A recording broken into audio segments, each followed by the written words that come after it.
All right, so get ready because today we are going deep on a case, a true crime story Oh, this one's, that I think will stick with you. yeah. That'll definitely have you looking over your shoulder a little bit. We are headed to Ridgewood, Oregon. Okay. So think, small town, life moves at a slower pace, neighbors know each other, you get the picture. But beneath that kind of peaceful surface, there's this really chilling mystery that unfolded. I think one of the things that's so fascinating about these cases is how it really kind of just blows apart that sense of safety that you think you have in a small town. It's like, yeah, bad things can happen anywhere. And that's what makes the story so interesting. It all started on what seemed like a very ordinary day. October 12, 2015, the discovery of 34-year-old Rachel Cooper. She was found dead in her home. And Well, from the very beginning, something was not right. the initial crime scene report is really kind of a puzzle because there's no forced entry, there were no signs of a struggle, and there wasn't an obvious cause of death. Yeah. So it kind of pointed investigators toward thinking that this was a killer who had a very specific set of skills, someone who knew how to make death look almost natural. Right. It's like it wasn't a murder. Just like right out of a book, right? Right. But there was one detail that set this case apart immediately. A single red rose on Rachel's chest. Yeah, that rose. So in criminal profiling, we often look for what we call a signature. This is like a distinct act that goes beyond Yeah. just the act of killing itself, right? It's a way for the perpetrator to kind of exert control, to kind of put your own personality into the crime, and sometimes even to taunt the investigators. So this rose, this wasn't just random, this was deliberate. It was like a calling card. Exactly. And as this whole case unfolded, that calling card, that rose, would become like a chilling symbol of the terror that just gripped Ridgewood, Oregon.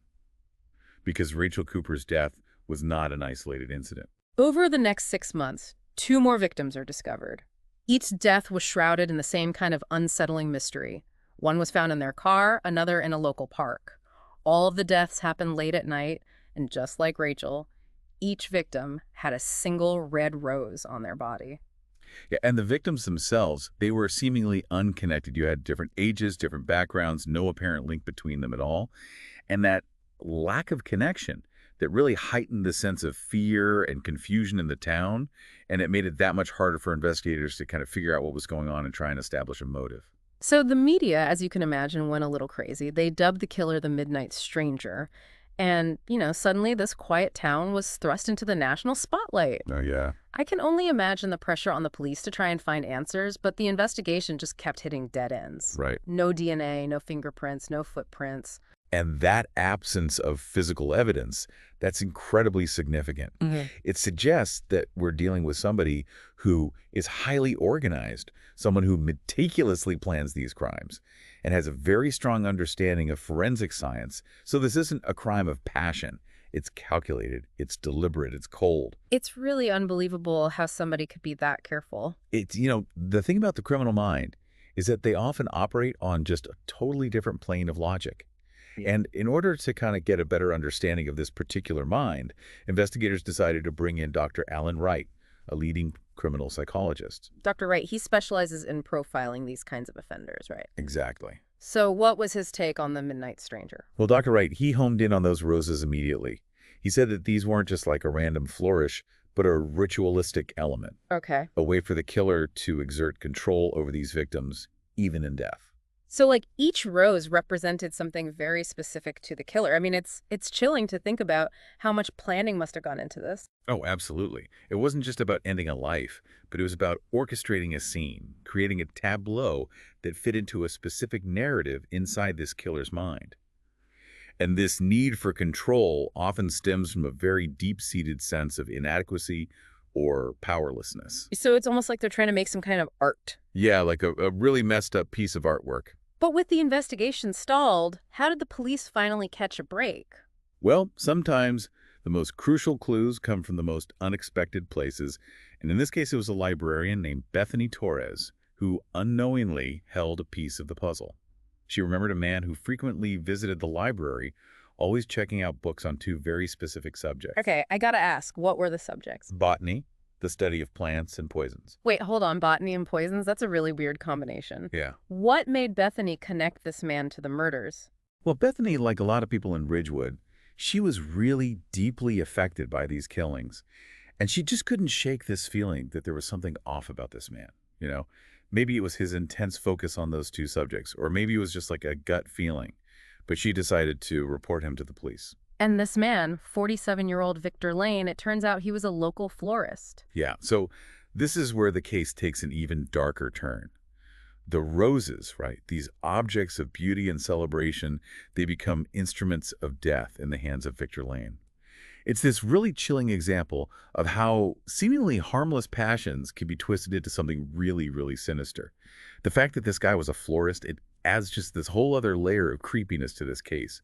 These roses, I mean, you think of love and beauty. Right. These are his tools, that was his trade, and yet they became like instruments of death, a way to exert this like really twisted sense of control. It's almost too strange to even think about. So with this new lead, what did police do next? They got a warrant, and they searched Lane's home, and what they found was like this treasure trove of really disturbing evidence. What kind of stuff? Okay, so picture this. You walk into this house, and it's filled with dried roses.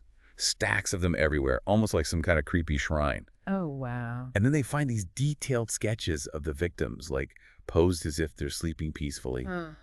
But the most chilling discovery was Lane's journal. A journal? What was in it? The journal had all these like rambling, poetic entries that detailed the murders. And he was often like romanticizing them, In one passage, he describes his victims as living canvases, and the roses as symbols of eternal beauty. Living canvases. That's so messed up. It's like he saw himself as some kind of artist, using death and roses to create these, like, masterpieces. And that's exactly what Dr. Wright, the criminal psychologist, picked up on. He said that this kind of grandiose delusion, this belief in being, like this godlike creator, it's a classic indicator of narcissistic personality disorder. Wow. And that level of narcissism, combined with, like, a complete lack of empathy and remorse, that often points towards psychopathy. So he really thought that he was an artist, expressing himself through these murders. It's a really scary thought, right? Yeah. And it really highlights how complex criminal psychology is, These individuals, they often create their own realities, their own twisted justifications for what they do. And for Lane, that justification was rooted in this delusion of being this artist, like bestowing this warped kind of beauty on his victims. The evidence was overwhelming at that point. What happened next? They arrested him, charged him with 3 counts of first-degree murder. And his arrest just sent these shockwaves through Ridgewood. Nobody could believe that this quiet, unassuming florist was capable of something so horrific. The town must have been in total disbelief. Like, what? This is the guy. It's hard to imagine the sense of betrayal and fear that must have rippled through the entire community. Absolutely. So what happened at the trial? Well, the trial was a media circus. Everybody wanted to know how this could have happened, what could have turned this guy into the Midnight Stranger. But even during the trial, Lane maintained this really chilling detachment, almost a sense of pride in what he did. He showed no remorse. None whatsoever. Yeah. He just kept referring to himself as this artist, his victims as his creations. His lack of empathy was truly shocking. The jury obviously didn't buy this whole artist defense, and he was found guilty on all 3 counts of first-degree murder, and he was sentenced to 3 consecutive life sentences without the possibility of parole. Wow. Justice was served, but I can't imagine the community just bouncing back after something like that.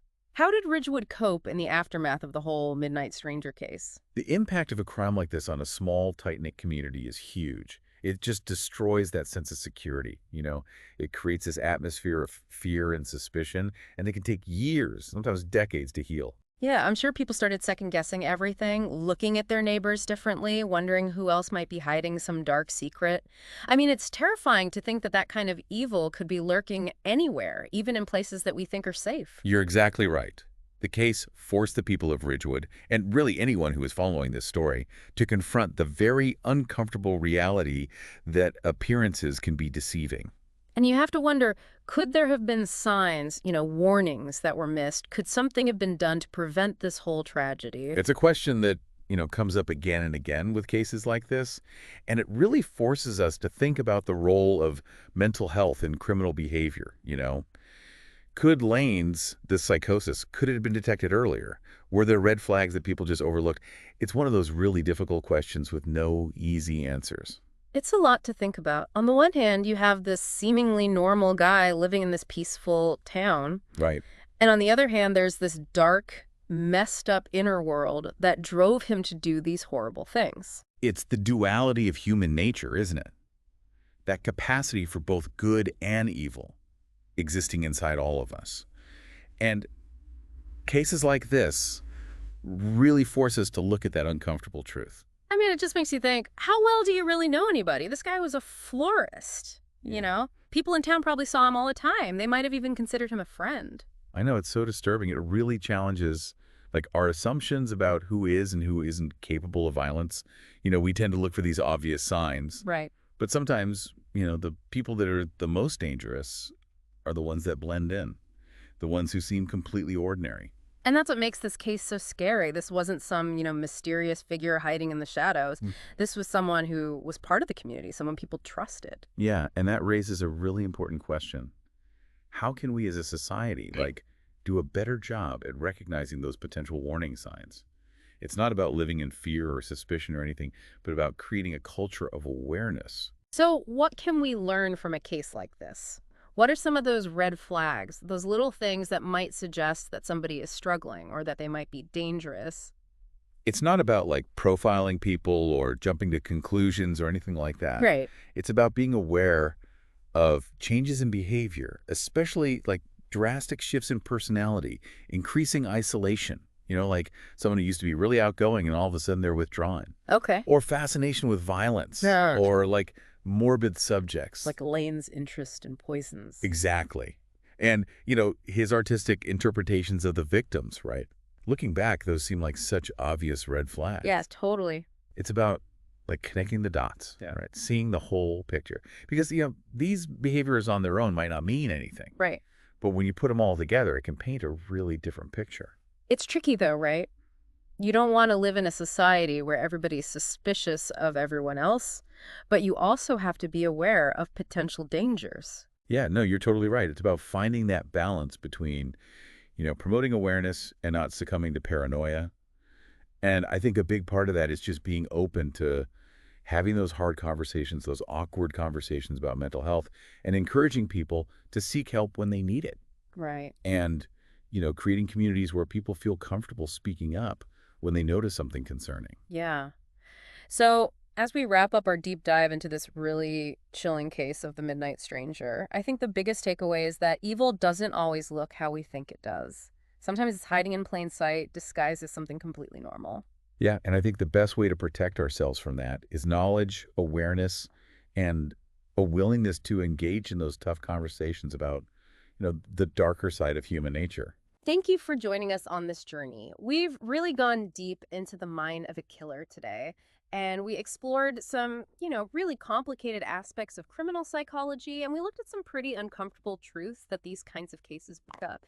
If there's one thing I hope you take away from all this, it's the importance of paying attention, not just for your own safety, but for the well-being of your community too. Until next time, stay curious, stay informed, and stay safe.